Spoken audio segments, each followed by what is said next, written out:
Hello everybody, welcome to Amazing Growth. My name is Antoinette Hunter. I am a teacher and a developmental intervention specialist.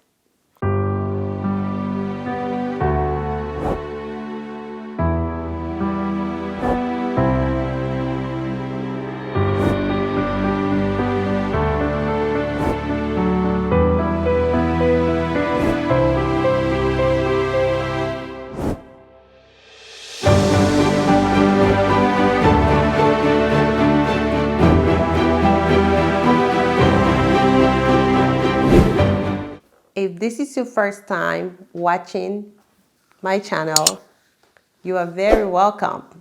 I am going to be giving technique and strategies on working with children, families, children with developmental delays, children with disabilities, and children without disabilities.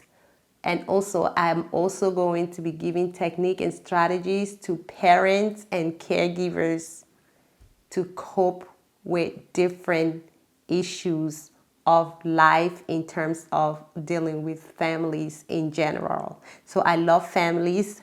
I am a people person and I enjoy what I do. On this video, I am going to be giving you some secrets to get your child to point and approximate words to request for a desired food or drinks. It could be snacks too. Now, usually when a child is nonverbal, we all know that the caregivers, mom, dad, or whoever is taking care of that child anticipate what the child wants to eat or drink. So how does that happen? Usually, if the child cries, oh, I know what the child wants. Oh, you want milk, Bobo? Milk? I'm just using names, so please. Just want you to understand that it's not real names. I'm just making the names up. Bobo, would you like something to drink? Or here, Bobo is hungry. Let me just keep Bobo this right there. We don't want to do that. We don't want to anticipate and just give them what they want, because the goal is for us to get them to communicate, to use their words, teach them gestures so they can request for what they want. They can request for their desire, wants, or needs. So what do you think you should do to fix that problem? The secret I need for you to fix the problem is for you to structure, find a time that you structure to have sessions with your own child. You might say, well, my child is having other therapists coming in to work with them. That's awesome. That's fabulous.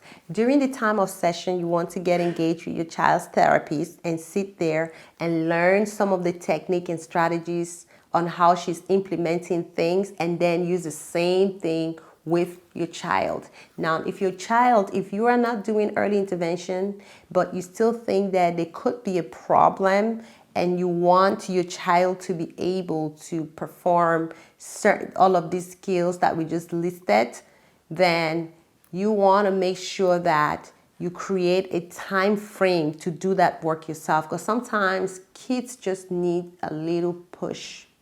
And that has to come from you, regardless if the child is working with a therapist, or the child is in daycare center, or the child is at the caregiver. You want to make it your priority to create that time frame, okay, to work with your child. During your session time, what do you think you should be doing during that time? I'm going to tell you exactly what I think you should be doing. Or I'm going to suggest some of the things that I think that you should be doing. What you should be doing is this, or what I suggest for you to do is to create a book of food or drinks that your child may like to eat, because the purpose is for you to get them to request, to point to what they want. So if you create that little book, whenever your child wants something, take your child to that book and ask them to point. If they are not able to point, that's when you use the hand over hand technique to use that index finger, isolate the pointing and point with them. If you do it consistently, that child will begin to request with pointing, and eventually when they want something, if it's a poster you put in the refrigerator, they'll go and point to it. to what they want, or they will take the book to you and point to what they want. Okay? Now you want to demonstrate a lot of, like, teach the child how to use gestures.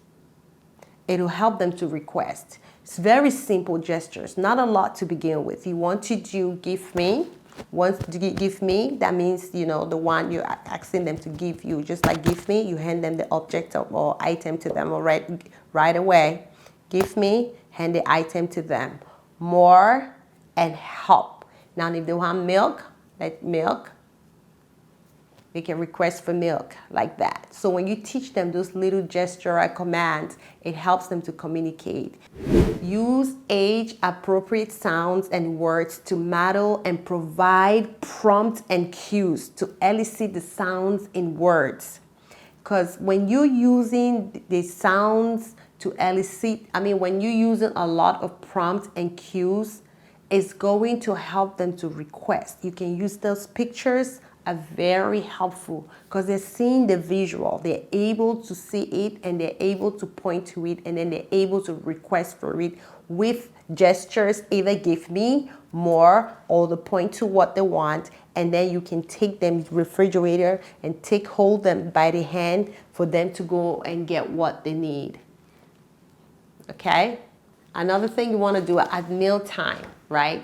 Hold the object close to your face and model words by over-articulating exaggerated sounds and words. Then play games like involving modeling simple sounds while feeding them. Car sound. Place the food in their mouth. The food goes in their mouth. So you can also pretend feeding their dolls or stuffed animals. Another thing is create a playtime. Remember the session time that you're creating for your child. You might say, well, what's the difference? I'm doing session time. The session time that you create for your child is structured, where you're implementing the strategies and you're using that curriculum approach that you want them to do things a certain way. Now, when you're outside now, you're playing with them, but you're doing it a little differently because you're outdoor. You want to pretend feeding their dolls, stuffed animals, and attach words to actions. So, for example, eat, open, open, Now you're modeling it to the child and you're doing it in a very funny way with exaggerated facial expression. Kids are funny. They would laugh. And the kids are very easy to please. So you make sounds and go like this. As you're feeding the animals, you pretend to open their mouth and you pretend to put the food in there and say, yummy in my tummy. You do the same thing. You do it again over and over. However you want to do it is up to you. You want to pair sounds with actions while at the park. So you take them to the park to play. You want to pair the sounds with actions. Hold the swing and say, ready, set, go. Do it again, but this time do it differently. Now, how are you going to do it? Hold the swing and push and say, ready, set, pause for 10 seconds in anticipation of the child filling in the sound or word. That is the plan, because you want when you say ready, set, you want them to finish that sound or word that you're trying to get them to do. Go. Try it again. Ready, set, go. That's what I do at the park. That's what I do at the park when I go out there to play with the kids. Yeah, I love it. Now, doing all of these things, your child will begin to process things differently. Before you know it, your child will be able to request for their desires, their wants, and their needs. Before you know it, your child will be pointing and looking at things and say, look. Okay? So I hope that this video helps. If you want any other information about pointing and requesting, I had a video in the past. Go and check my video on pointing and requesting. You will see some of the technique and strategies on how to implement that or how to incorporate it into your play session with your child. I hope it helps. Please do not forget to subscribe. Support me. That's the only way I can continue, because you know what? When you support me, it motivates me. I just want to say thank you to all my wonderful families out there that are really supporting me, my friends and my families that are supporting me, encouraging me to go forward. I just want to tell you guys, I really appreciate it. It is not easy doing this. Thank you so much for all your prayers, all your love, and all your support. Have a great day. Be blessed. Bye.